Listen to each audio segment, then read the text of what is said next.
This is the Beyond the Prophy podcast, the podcast that empowers you and inspires you to seek career excellence while pursuing your passion. And I'm your host, Jasmin Haley.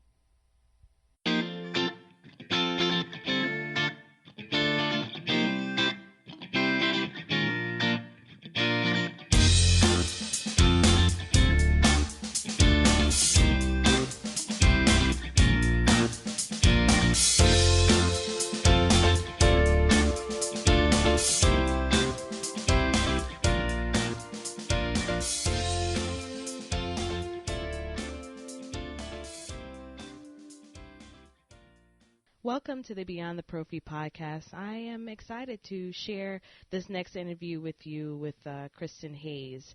I was walking the show floor at RDH on the One Roof Conference, and I believe I was with Kristy, and we stumbled upon the Orabrite exhibitor table. And I had the opportunity. I just love Kristin's energy. I love how excited she was about the products that were there. And then we found out that she actually created a modification tool to help those who have difficulty with caring for their oral care. And I thought that was so awesome. I thought, wow, this is an amazing hygienist. She has so much energy. She's very happy in her career.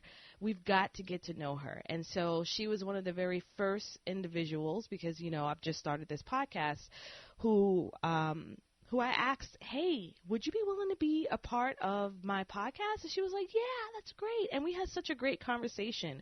I love hearing about her journey and how she was willing to take the initiative and to be persistent in her goals.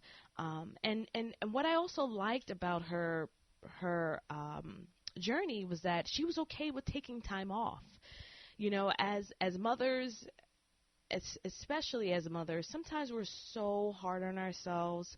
And as professionals in general, I feel that many hygienists have very similar personalities, and we tend to be difficult on ourselves. We want things to happen right then, right now. It has to happen right now, and sometimes it's okay that it doesn't happen at that point.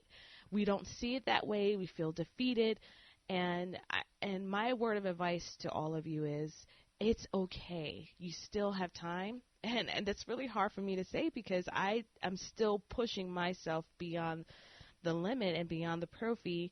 And there are times when I have to say, you know what, today or for the next week or two or three, I need to just chill out, be centered. And I love that about Kristin's journey. I also what I really appreciated about her journey was the fact that she took her experience and she used it to create an opportunity for her. But she also didn't forget about the business side of dental hygiene and maintaining business relationships. For hygienists, when we get our foundational education, when we start off with our associate's degree, we're focused more so on the clinical. That is what is drilled into our mind. Clinical, passing these competencies, getting this general foundational knowledge, and we spend very little time on the business side of dental hygiene. You know, you have the class ethics, and they talk a little bit about some practice management, but not how to maintain it. So a lot of the experiences that we have outside of dental hygiene are really life experiences. And what I appreciate most about what she shared was the fact that that business side of relationship, we have to maintain that, and we also need to make sure we read everything we sign from top to bottom. We need to know every single thing that we sign. And by doing that, we're protecting our professional journey, but also the goals that we want to achieve in the future. I have made some mistakes in my career where I was more concerned with, I want to make sure they like me, and I want to make sure that, you know, we maintain a friend relationship. So I'm just going to go ahead and sign it because I trust them. I'm going to tell you guys, pump the brakes. Because at the end of the day, there's been so many professional relationships that have been damaged, even when there was a friendship. When you were doing business, do business. Take the emotion out of it and do the business. And for women in general, which is why I love this book called Lean In by Sheryl Sandberg, women in general have a difficulty with that, because there's this unsaid expectation that women should be kind and gentle and nurturing. And when we are in those business shoes, or when we are trying to handle it similar to our male counterparts, we're seen as being aggressive or what have you. But I want you to be okay with putting yourself as a priority and making sure that you protect yourself.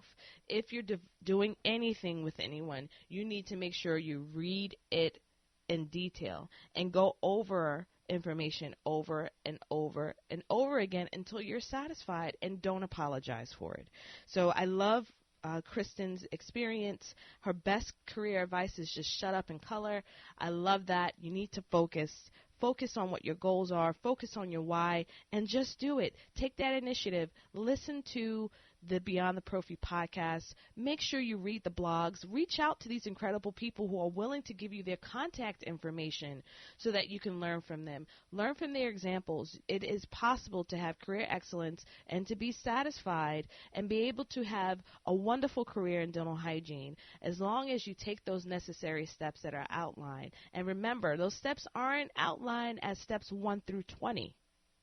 They're just not like that. You have to find out what works for you. And it's not a copy and paste journey. So you can't take a look at someone's journey and say, okay, well, they did it this way, and this is the way it's going to work for me. There's certain mainstays that do help every person's career. I wrote an article about 5 ways that you can achieve professional freedom. Those are things that are general and broad-based.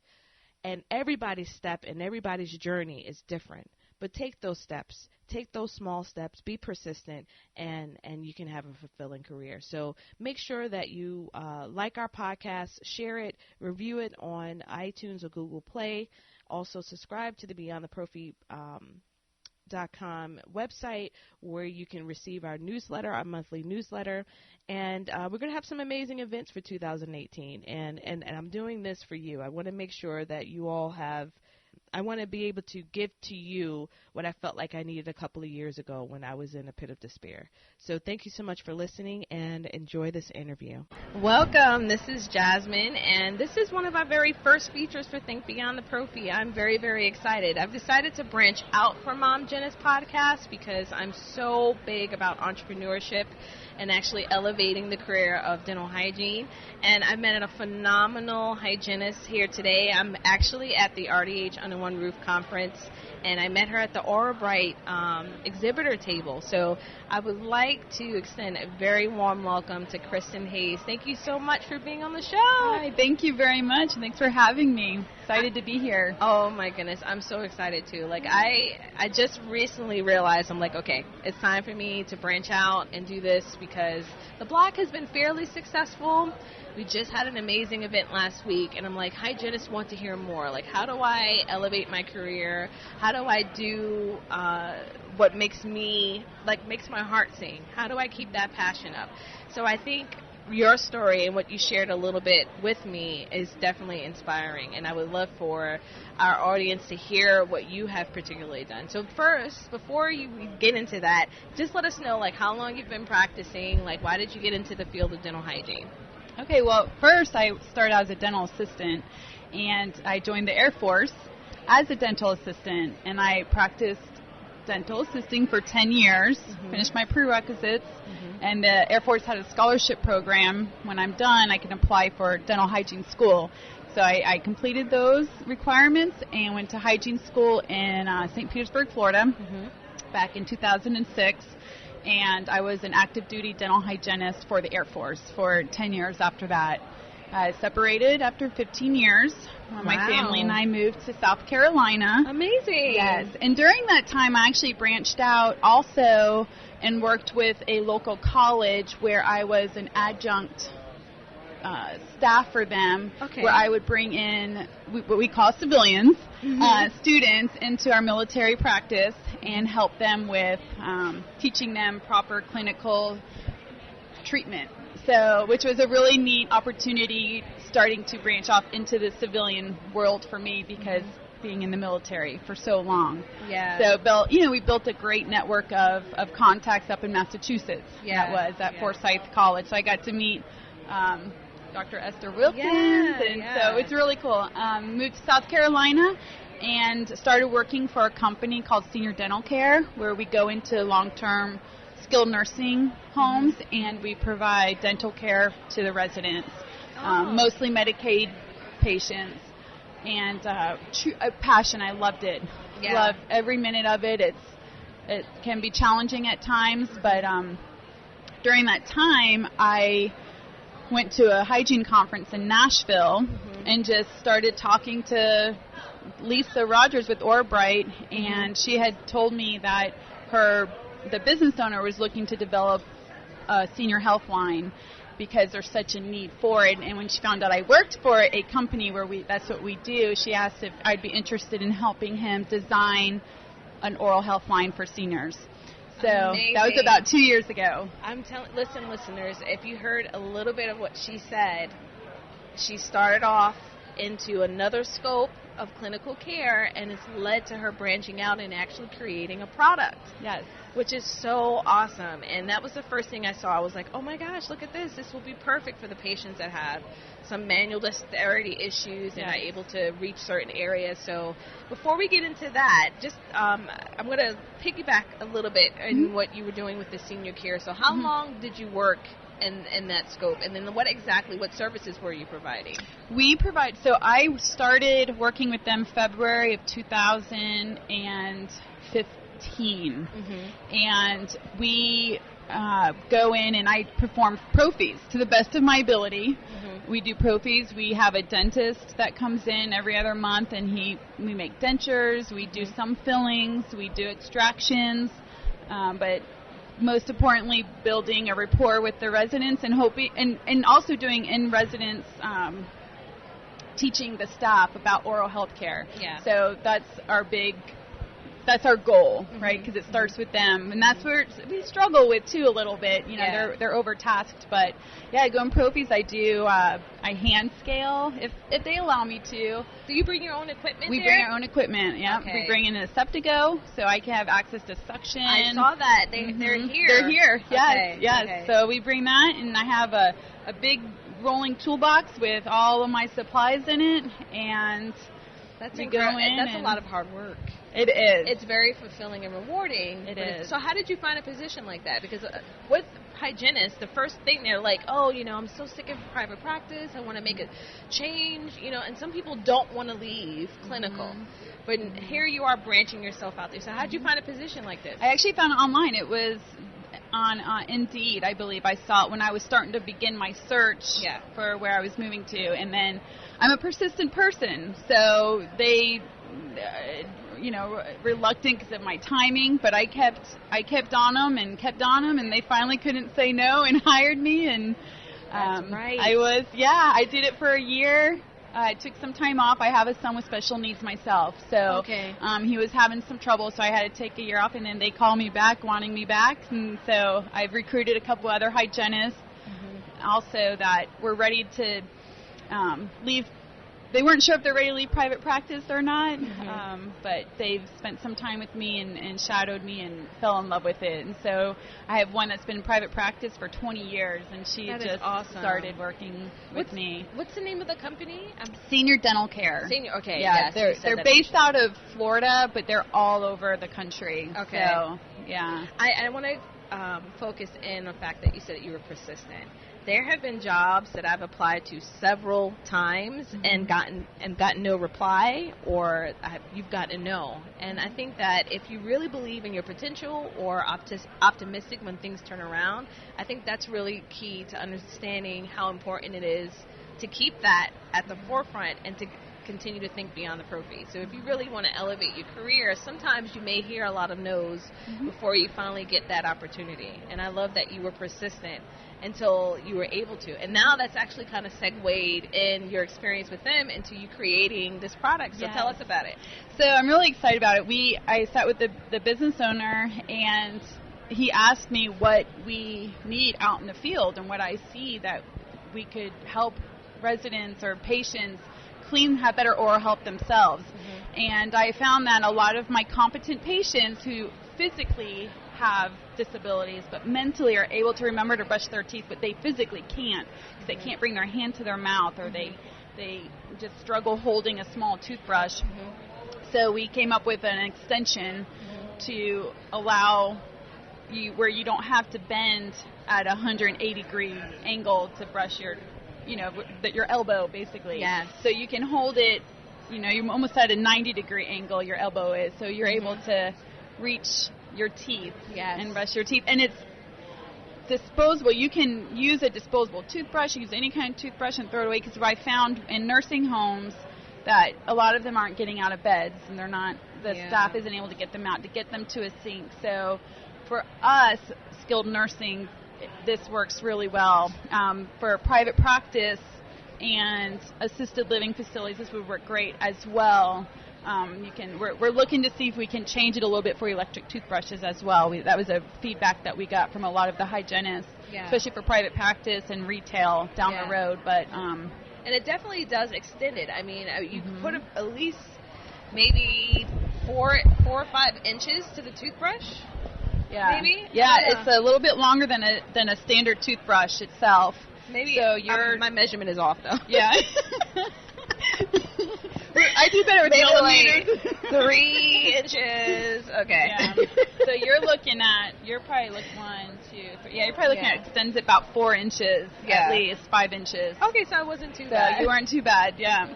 Yeah, and the handle's larger, and it's very, very lightweight, so that it's not too heavy, and patients are still able to use it and not be heavy. And it's made out of a foam. It's made out of a foam. So a very soft foam. What's the name of the product? It is. That's a very good question. Yeah. So what I found is with product and development, if you've never done it before, and have no idea, it's been a learning process. Yeah. So we call it an extender right now. Okay. And it's on Orabrite, the website. It'll be under their senior oral health line. Okay. There'll be a link, and it'll be senior oral health. But it can be it doesn't have to be for seniors. It can be for patients with MS or rheumatoid arthritis or Parkinson's, so they can hold it better. But so they go to Orabrite.com and they Orabrite.net. .net. Okay. Yes. Very nice. And look under senior. And it's not up yet. It is days away from being ready. So okay, good. So that's perfect. So by the time that this is up, we'll put it in the show notes, and they'll be able to click and be able to access that. Great. So I'm sure the listeners are going to want to know, how did you get involved with working with a dental company to be even able to do something like this? Well, if I understand your question correctly, the company that I'm currently working for, I had to sign a non-compete. Okay. For helping develop this, I contacted the owner of the company that I work for and said that this is for me to maintain my position. This is what I'm doing, and I do not want it to have any impact on my current position. Yeah. So I had to kind of go outside the box and make sure I protect myself and Orabrite. Yes.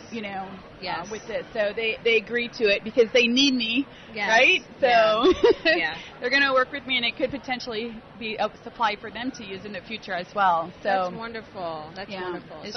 It's basically you taking the initiative, exactly, and being willing to create an opportunity. Yes, because sometimes the opportunity doesn't come to you; you have to create it. You do. You think about it and you act on it, and you just network. Yeah, and I really love the fact that you were also very cognizant of protecting the business relationships you already have established. And I think sometimes when you are a clinical hygienist and you're just focusing and clocking in, working that 9 to 5, when you get outside of the box a little bit, you have to think about so many other aspects that we typically don't. Because when we go to dental hygiene school, the 2 years of boot camp that we were in, they don't talk about business. Right. They don't talk about all of the networking you have to do in order to advance your career. Right. They don't talk about the legal aspects of things. So those are things that we need to start educating ourselves and actually talking about. And I love the fact that you maintain those business relationships while also thinking beyond the periphery and creating this great opportunity and to share your passion, which I think is so great. Thank you. Yeah, I'd say the biggest thing that I've learned is to read what I'm signing. Yes. So, I've gone into real estate a little bit, and I read every contract now and dissect it, and just, you're your biggest advocate from top to bottom. You're your biggest advocate, and, set a goal, and opportunity comes. It's a little scary, too. I think it's a little I don't know, well, it may not be for you, but I feel like for me, you have to have now crucial conversations that you may shy away from initially when you were first practicing. Yes. And you have to be more direct. Yes. So it's just so funny. We were talking with Elijah, and I was like, oh, well, I'd like to be a part. And he was like, so are you subtly asking me to be a part of something? I was like, yeah, I want you to be a part of it, okay? You do. It's very true. Yeah. And even in my where I work right now, going to the nursing homes and working with the staff, that's what I've had to learn to do, is be very direct. But you want to have a good working relationship where they want to work with you. Right, exactly. But at the same time, help me help you. Yeah. And this is what we need to do. So being able to have that dialogue and communication is key, and a passion for it. Yeah. So you got to love it. So I like to keep the episode short, but I do have one last question for you. Okay. So what's the best piece of advice that you have received in your career? Gosh. Really? In my this might be an overall. This is the one thing that comes to mind sometimes is, and it may kind of contradict what I said before a little bit, but there's a saying, and I say it a lot too. Sometimes we have to shut up in color. Have you ever heard that? No. Now you gotta think outside the box, but sometimes in life, you just have to think that way, to shut up in color, because there's times in life where it's just a statement that means a lot to me, and I say it to my husband too sometimes. You just gotta shut up in color.